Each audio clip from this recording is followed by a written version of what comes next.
This is episode 11 of the Night Show podcast. We're here with Dynisha. Stay tuned. Night Show. All right, Mr. Knight. Okay. Okay. Thank you. Thank you so much. I don't know if we've had the pleasure to meet. I'm Steven. By the way, this is my podcast, and welcome. Thank you for the invite, Steven. All right. Okay. Thanks everybody for joining in. Today is episode 11. I'm finally in the double digits. I'm so excited about this. Today I have one of the beautiful, divine, feminine women who brought me into being one of the men. The one of the man, one of multiple personalities. They'll do it to you. Who helped raise me and make me into one of the greatest Americans ever. As you can see, the sense of humor is out today. I'm in Maryland and I'm hot. As you can't see, I'm sweating. So yeah, it's a lovely 97 degree day in Maryland, and I am with my aunt, my friend, Dynisha. Hello. Hey, Steven. How are you doing? Finally, we get to do this. Yes, I'm excited about. I'm excited as well. I'm super as much excited. as I hate to be in front of a camera. I know you don't like the you, camera. I appreciate you. Let the folks know that I appreciate so much. Yeah. Okay. It's my pleasure. So, we're joking. We're having a good time, but we're gonna talk about something serious today. Absolutely. Something real serious today. So, I guess let's start from what you're doing right now, and then we'll backtrack why you started the movement. Yeah, why you started the movement. Yeah. Okay. Well, I am on a journey to help grieving parents. Okay. I've founded a company that's in the process of becoming a 501c3 nonprofit to help parents through the journey after the loss of their child. It's not a widely talked about topic, and there are resources, but you have to dig. You have to dig deep to find the help and the support. Right. And what makes people don't really know how to help people who are grieving. Their intentions are good, but they oftentimes say and do the wrong things. And everybody grieves different. Absolutely. So it's kind of hard to even know even with your family. You exactly. think, just like anything else, you feel like you could just make a joke or do something or whatever. Just absolutely. But yeah, because you want to lessen that pain, and everybody's uncomfortable talking about it, which makes it even worse because it's taboo. Like we don't want to talk about death, and we don't, we don't want to address or even acknowledge the grief, because then if we acknowledge it, we have to talk about it. Or we have to do something about it. Exactly. It makes it real. It makes it real, and when you don't know what to do about any situation, oftentimes you do nothing. So we want to get past that. We want to talk about it. We want to educate people. We want to help people we want to teach people how to support other people going through it. Okay. Because it's not something that you know how to do. It's like being a parent. There's no manual that comes with it. You do the best you can, but in the situation with grief, sometimes your attempt makes it worse. Right. So we want to get it out in the open. We want to make it less taboo and have people feel comfortable about talking about what they're going through. I mean, you look at, grief turns into some other things like suicide, drugs, alcohol, all these destructive behaviors. So we need to address that. So A Broken Heart Still Beats is the company, the foundation, soon to be nonprofit. And we really are going to reach out and support parents throughout the whole process. So whether it's a financial, support, whether it's leading them to a grief coach or counselor, someone who actually understands grief. And I don't have any, ill feelings or anything towards professionals like psychiatrists, psychologists. But I personally believe that unless you've experienced grief, you really don't know how to help. Textbook is not, No, I understand what you're saying. It's like being a man and, being a doctor who performs births, but you have never, you're not a woman, so you can't give birth. So it's like you get it from a very functional aspect, and you're very knowledgeable of it when it comes to like actually deliver, like Yes, but we need more than functional knowledge. And so, maybe, parents, a lot of parents have to go back to work in a very short time after they, which have is lost crazy. their child. Yeah, that's crazy. And you're not ready to do that. So financially, if we can, support them throughout this process, if we can, maybe have people come, and I'm always looking for businesses to join me in this movement. So if you're, whether it's here in Maryland or California or wherever you are, if you're seeing this, you want to support, if you own a landscaping company, we want you to come and help. We want to take care of their lawn. We want to lessen their burden. Yeah. We want to, provide food. We want to provide the things that we all need every single day. But when you're dealing with grief, it's a job just in itself to get up out of the bed. Yeah. You don't want to have to worry about, fixing dinner for your children or the other family members. It's like every breath you take is a struggle. Right. So we just want to lessen that burden. So, I mean, we want to provide clothing for their families who don't even have clothes to wear to the funeral of their child. Yeah. So we want to be able to provide that. We want barbers and nail and hairstylists, and we want all of these people to come. We want counselors who've experienced grief to join us. Volunteer your services, and let's come together and support these families, because I come from a family who's very close. Yeah. But I tell people, you are a big part of that family. But I tell people all the time, going through my grieving process, I felt like I was all alone because they didn't know how to help me. They were dealing with their own grief. Right. They were trying to figure, their journey out. Right. And so I don't want a parent to have to find their way through this. And it's not to say that they didn't try to support me. They just didn't know how. Right. And even though I was surrounded by them, I still felt very alone because it was so new to me, and so it's just a devastating thing to happen to a parent, because it's not the natural order of life. No parent expects to outlive their child. So you can't really expect people to know how to help you. And so that's one of the biggest things that I am like keen on, trying to teach people how to support people who are going through the grieving process.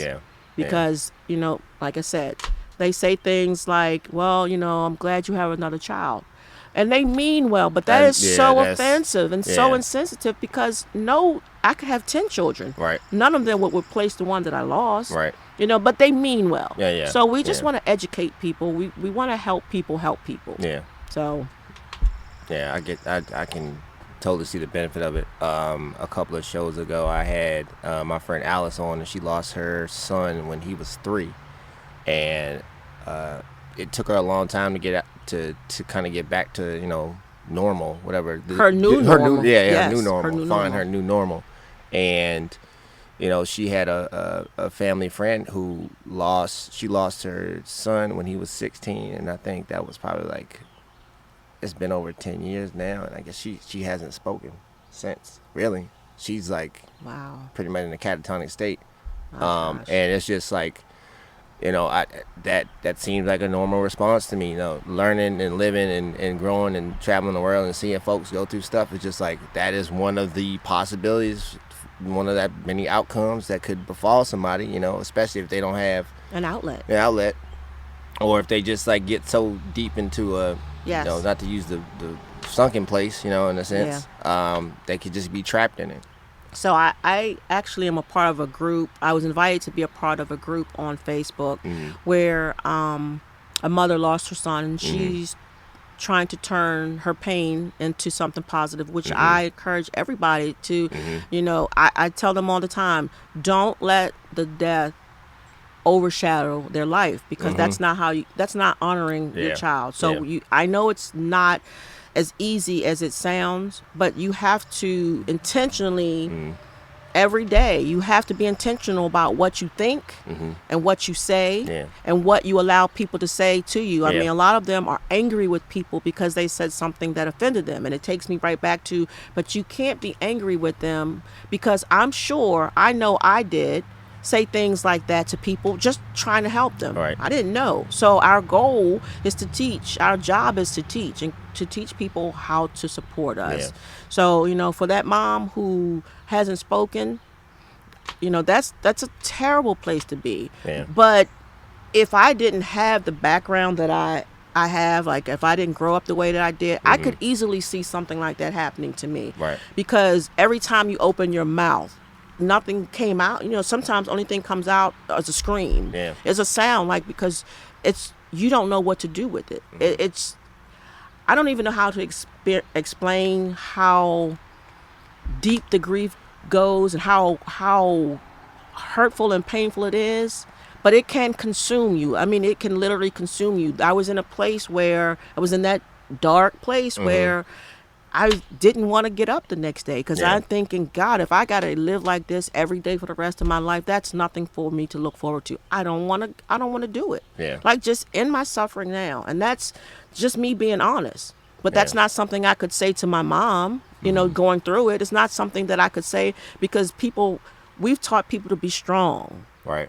And that's the worst thing that you can do to a parent. You're teaching, when you have other children and you're telling this parent you got to be strong for your child, what you're telling them is you have to suppress your grief, and you can't show them that it's okay to cry. You can't show them that it's okay to hurt. Right. And then they grow up to be adults who suppress their anger, suppress their feelings. It's just a vicious cycle. Yeah. So we want grief to be, you know, what it is.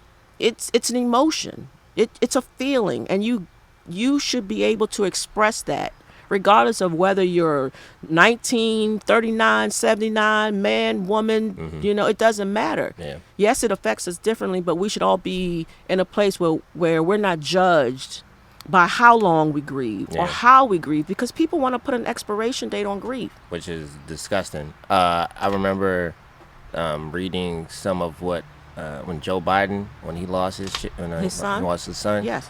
And I was like, what it did to him. It changes you forever. Yeah. And I think, which to speak on the point that you said before, like, you know, it's like that grief is undefinable. I think that's what speaks to that even more is like there's no word for a parent who's lost their child. Absolutely. There's widow, there's orphan, you know, there's all these other terms for losses, but there's no term because no one expects it. Like, that is just one of those things that you don't expect to happen. No parent. And I specifically remember long before Brittany died that I used to think all the time, oh my God, you'd see, you know, deaths, children have died, and I'm thinking, Lord, I don't think I would ever survive it. Like, I think I would just lose my mind if, you know, my child died. If something happened to my child, you know, and I'm thinking, well, here I am 9 years later. Right. I'm still here. You know, I could have allowed it to just destroy me, but my goal was to honor her. And so every day I'm doing something, whether it's speaking a positive word to someone, you know, even in my Facebook posts, you know, giving someone encouragement, giving them hope, because what I do know is as long as there's breath, there's life, and as long as there's life, there's hope. And as long as we're here, that's why it's a broken heart still beats, because yes, your heart is broken, but you're still here. So you have to use that. Like, this is what parents have to do. If I don't speak about Brittany, who will? If I don't honor her, who will?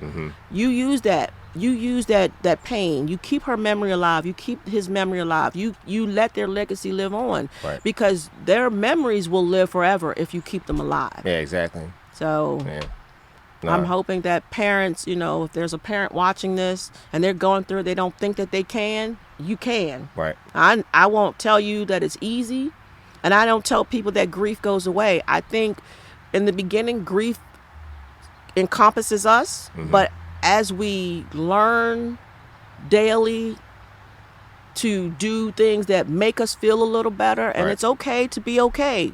There's a guilt surrounding smiling and laughing and being happy after you lose a child or a loved one. You're guilty, but you don't need to be guilty. But the more people say time heals all wounds, I think that's one of the biggest lies ever, because if I do nothing for 10 years, nothing's going to happen. You have to do something to make it change. And what happens with grief, in my situation, in most situations, I believe, is when you take that and you start to do something around it, then the joy, the love, the happiness, it starts to encompass the grief. So the grief starts out to be this big. And once you start to live, you know, people think, but I can't. Yes, you can. It's going to be different. You're going to be different. Grief for me, made me more compassionate. It made me more aware. Right. Like Yeah.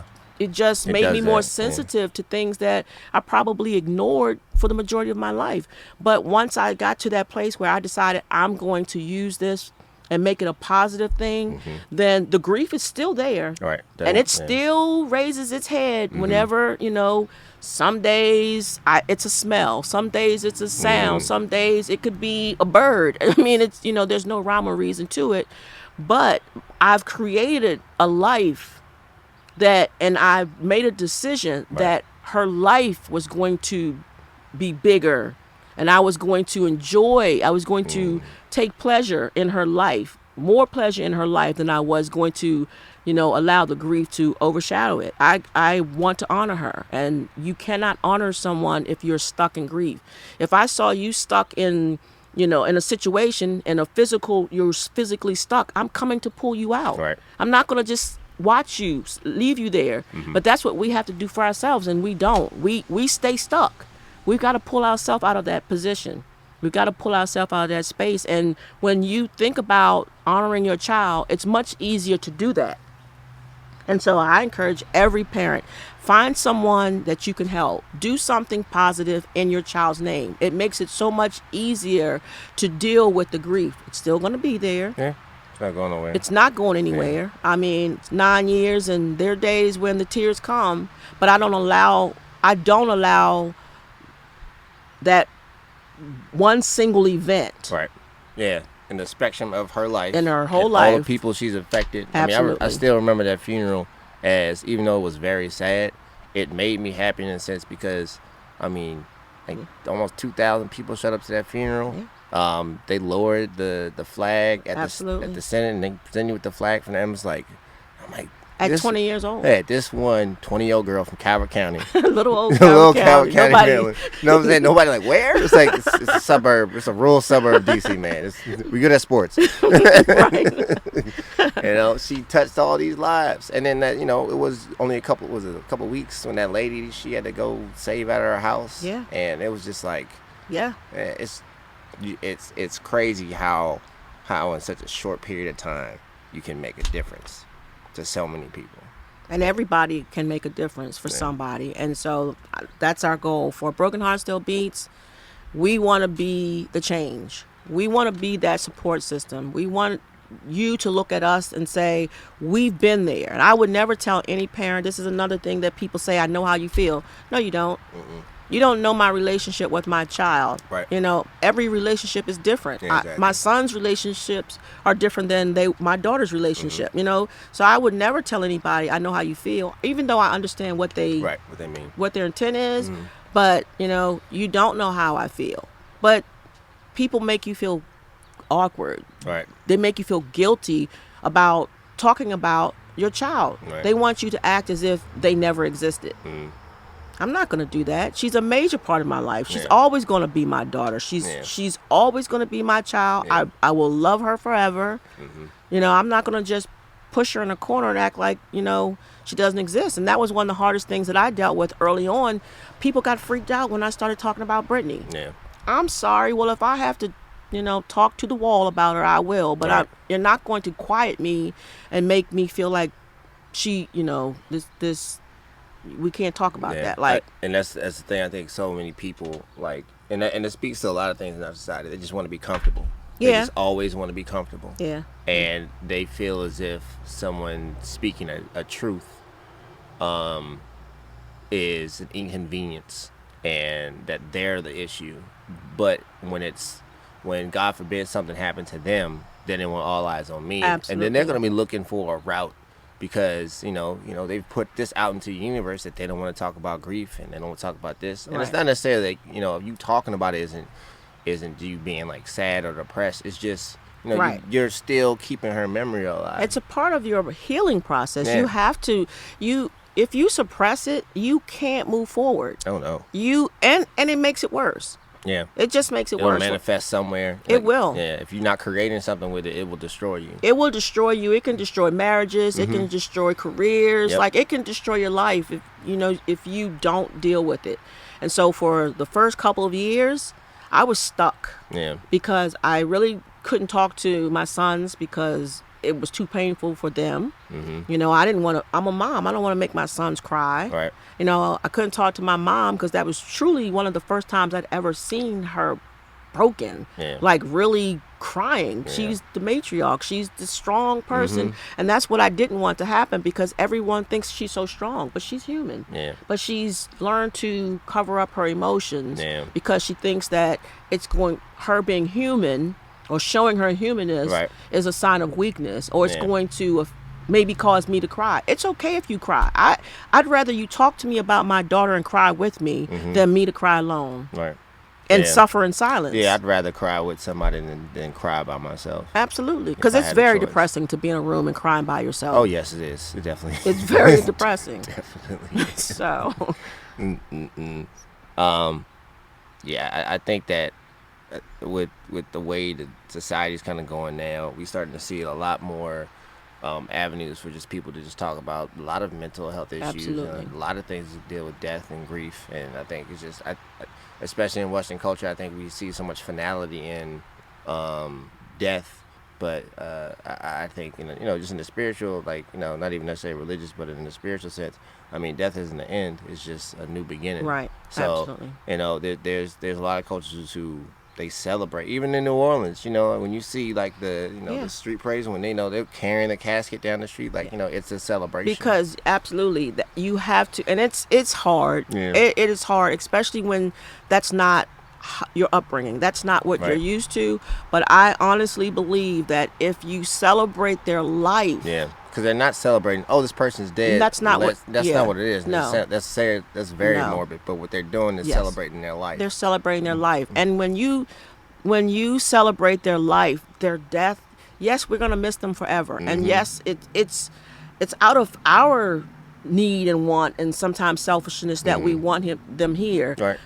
I mean, because really today, you don't want to subject your children to what's going on in the world today. It's just you know? a lot. It's a lot going on. It's just a lot going on. But I think you have to focus. You have to be intentional about it. You have to celebrate their life. You have to honor them. You memorialize them. You have do what you need to do Right. to keep their legacy going. Because at the end of the day, my daughter would not want to see me sitting around crying all day, mourning, missing her. My daughter, her whole life was about helping other people. Yeah.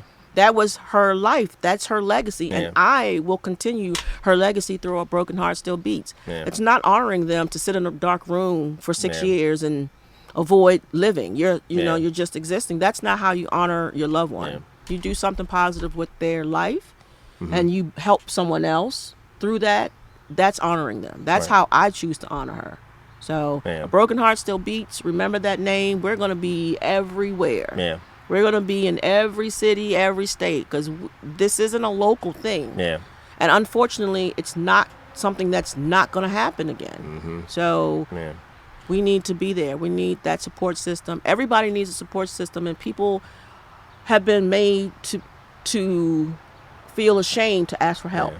And I think sometimes even reaching outside of your family, talking to a stranger, Absolutely. quotation fingers, if they're going through the same thing as you or something similar, or going through something, a traumatic like this, like losing a child, I think that they can offer a lot more input. Yes, and they are more open to receive from someone they don't even know, Right. but who has experienced something very similar to what they're dealing with. Yeah. And so that's who we are. Yeah. That's who we're going to be. I mean, and grief doesn't have to be about death. People grieve when they lose their jobs, when relationships end, when they have to move from one place, yeah. So grief is can be all encompassing, but most people just associate it to death. But Right. there are a lot of situations in life that people grieve. Yeah. The loss of a pet. I mean, these are some of the things that people don't acknowledge as grief. They don't recognize the signs. They think because it's a pet that people don't grieve. Yeah, they do. Yeah. They 'Cause, do. I never really understood that until the connection between somebody and their pet. Until I moved to California, and I was talking to this young lady, and throughout the years that we were together, I saw how close she was, And like he was like a little at this point became like a little furry kid. And I'm like, dude, what are you doing? I was just having full on conversations with this guy, and I'm like, look at me. 3 months ago, I was out here talking cash money. Now I'm about to get this little dude a sweater. Well, that is the reality. But so we just want to educate people because everything that I share with people about grief, surrounding grief, pertaining to death, it pertains to other areas. Yeah. The process is going to be pretty much the same, and it is a journey, and it's an individual journey. Yeah. And I would encourage people not to try to tell people to get over it, because you won't ever get over it. You get through it, but the only way to get out is to go through. Yeah. And people don't want to hurt. They don't want to go through the process of healing. Yeah. But if you don't go through it, you're gonna grieve, but you will grieve much harder and much longer. Yeah, you got to take that pain and transform it from a breakdown to a breakthrough. Absolutely. Yeah, absolutely. That's the best way to do it. Absolutely. Let's talk about the happy, not necessarily the memories of Brittany that brought up until because I mean she was doing everything. I mean she was doing field hockey, going to college. She was doing the medic, firefighter, firefighter, and all this stuff. That girl lived a lot of lives. A lot. I had people, 40-year-olds after her funeral, come to me and tell me they were ashamed of how they lived their life. That she had done more in 20 years than they had done in 40. And that's true. It is true. That's true. And I mean, if we don't know when we're gonna go out. We don't know our time. Right. And I think if folks knew, they would treat their lives a lot differently. They would make choices in their lives that would be more impactful to this world around Absolutely, us. Because I don't believe your life is about you. I don't believe Brittany's death was about me. I've had my own health issues that I grieved because I had a brain aneurysm, right? I grieved because I wasn't the same person. I couldn't do the things that I used to do. I was coaching basketball. There were a lot of losses surrounding that.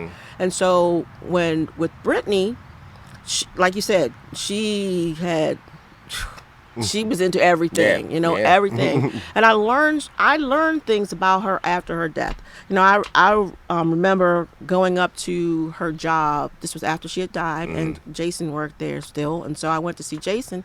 And one of the guys came out and said, I just wanted to tell you, I don't know if you knew this, but your daughter was taking care of stray animals. I was like, no. It makes sense. Are you talking about the ex-boyfriends?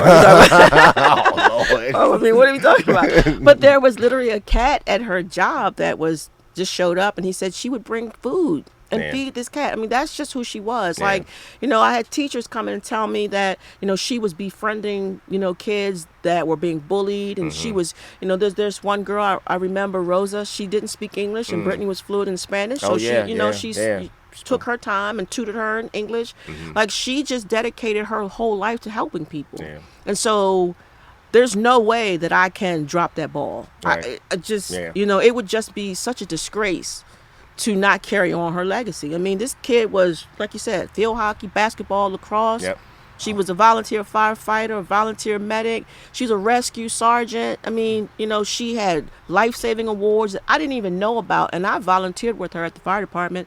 And I didn't even know about the life-saving awards until they said it at her homegoing service. I was like, wow, what has it, right? Where was I, But she was an amazing kid, and I'm not saying it because she, was my daughter, and because she, we are like two peas in a pod or anything. Right. I'm just saying, she was really an amazing kid, and I think that if more people would step outside of themselves and try to do something beneficial to, that's going to not just benefit them, because she didn't do anything for her benefit. Yeah. It was just who she was. Yeah. She was born, she was created to be a change maker. Yeah. And she was born to help people. She was in pre-med. Her whole life was about Trying to help people. trying to help people. I remember. And so, I mean, she made me extremely proud. And I'm still to this day very proud. And I still have people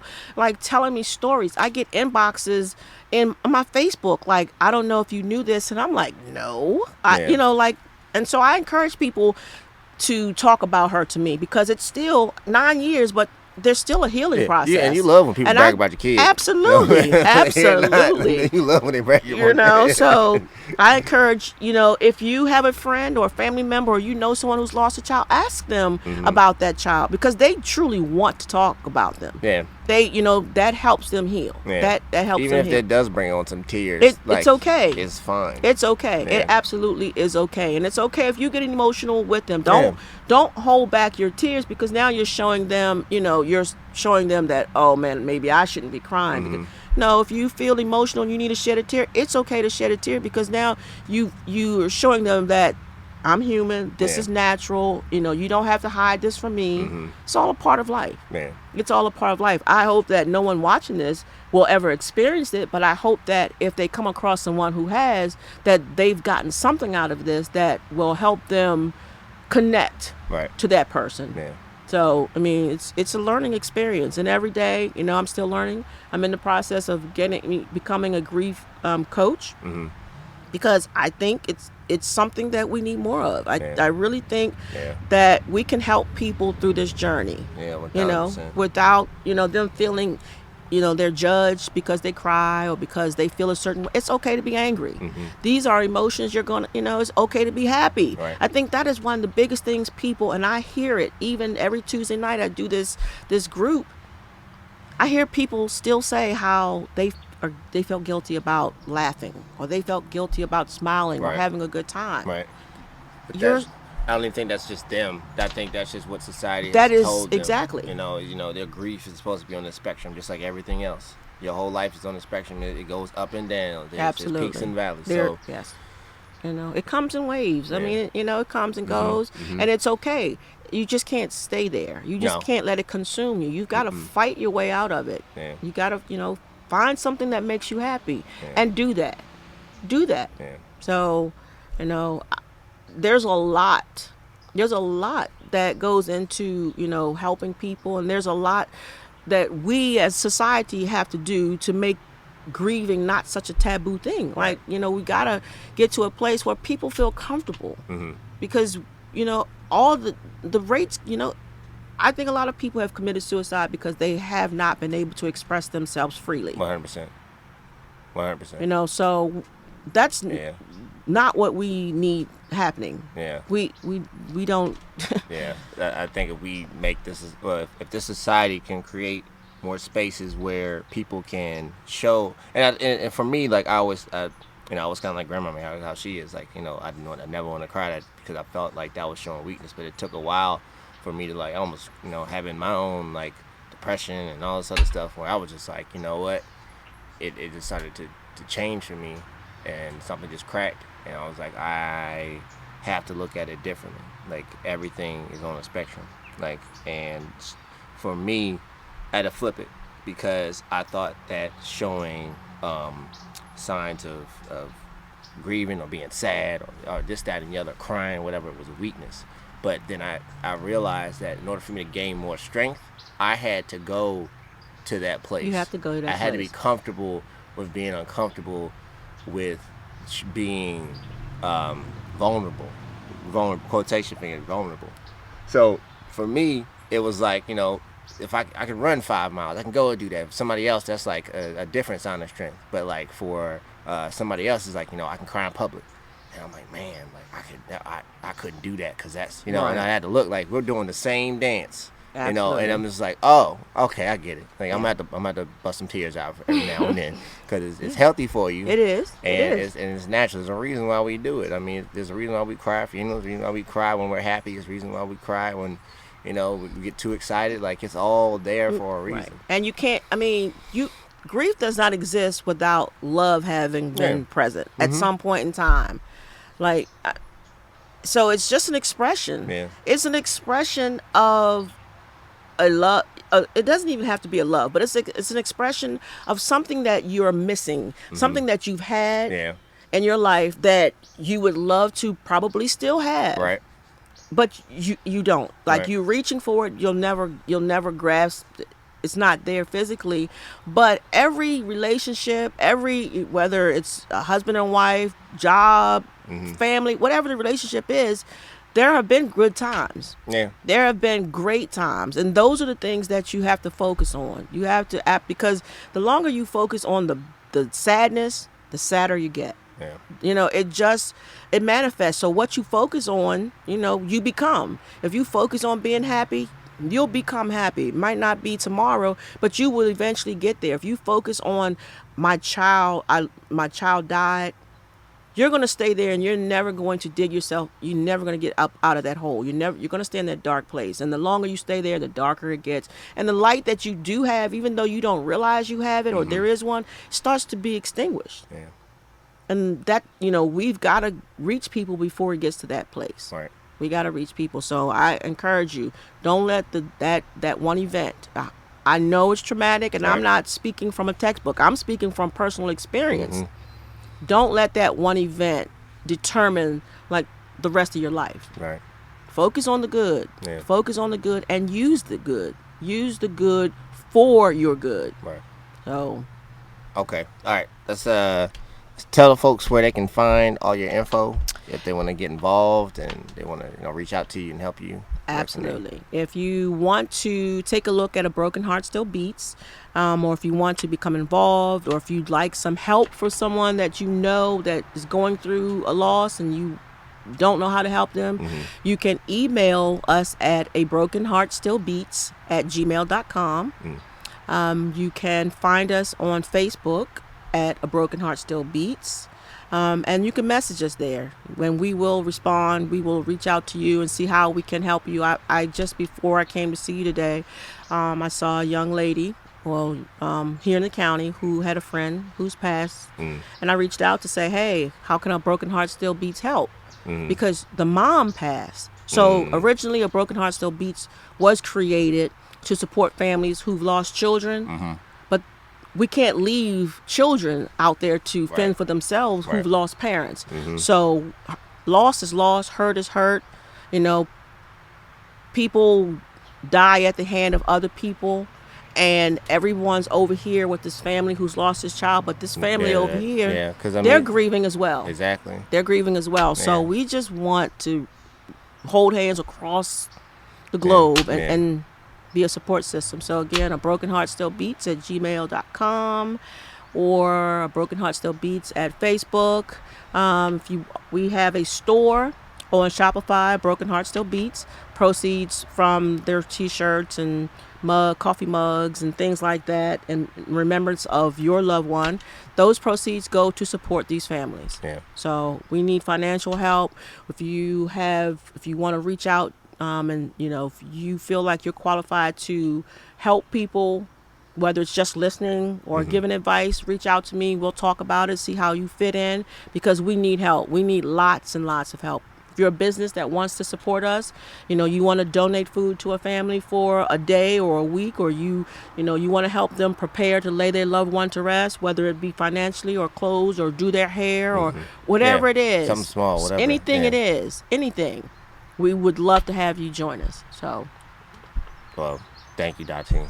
You're welcome, Steve, and thank you. Yeah, this is awesome. I wish you and everybody all the best, and hope you help and reach a lot of folks. Absolutely. They need it, and the world needs it. They do. Yeah. I'm gonna, be the change you want to see in the world. It starts with each one of us. Yeah. And I'm not doing anything extraordinary. We all have that capability. So, thanks. Thank you, Stephen. Thank you, and thank you everybody for listening. This is The Night Show. Thanks for watching and listening. Please subscribe to my YouTube channel. Doing so allows for more content and for better branding. Thanks again. Night Show.